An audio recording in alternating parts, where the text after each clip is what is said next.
Mr. President, thank you very much. I join in, I associate myself with all the comments that have been made, and there can be no question that it is very troubling, whether for children, for adults, for men, for women, to wake up or even on their bed to be abducted and taken to all sorts of places. They go through dehumanization, they end up paying ransom, and even at that, some end up being wasted.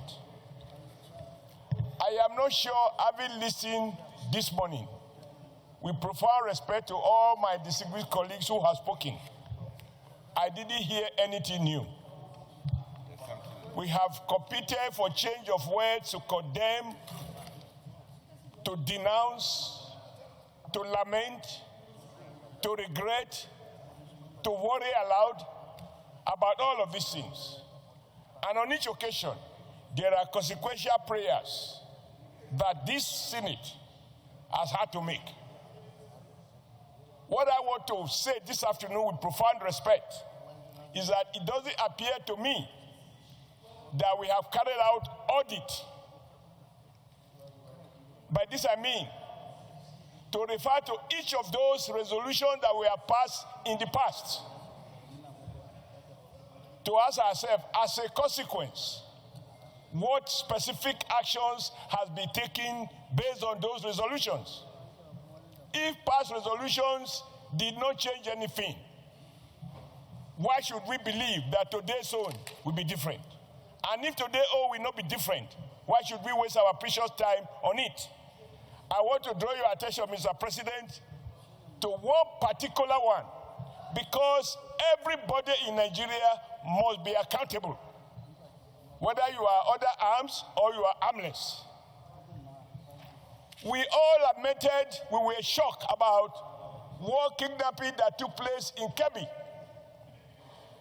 And it was reported, and the governor of Kebbi State cried aloud that military personnel that were in that particular school were ordered to be withdrawn. And about 40 minutes later, the kidnappers came and cut away about 200, I can't remember exactly the number of children. This Senate, under your leadership, we passed a resolution that the military high command should disclose the name of that officer, the action that had been taken against him, to satisfy us that that action was not willful, or that people who are trusted to protect us, that some of them have not become part of our problem. Mr. President, I have always tried to be present in every day that this Senate sits. As I speak, I am not aware that we have gotten a response to that simple inquiry. If the armed forces is not accountable, if we do not carry out due audit and oversight on resources that we have all been blackmailed to appropriate to protect Nigeria, and we come here lamenting that the things is now taking over the country, I think we need to do more than that. We need to carry out security audit. Money appropriated. Who got what? How was it used? And I insist that this Senate is entitled to have a reply to the question we unanimously ask.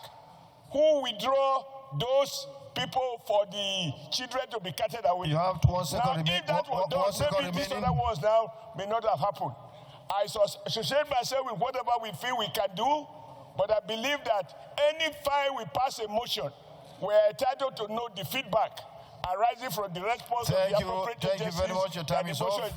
Last but not the least, Senator Sani Musa, please give your own perspective to the motion. Thank you, Mr. President.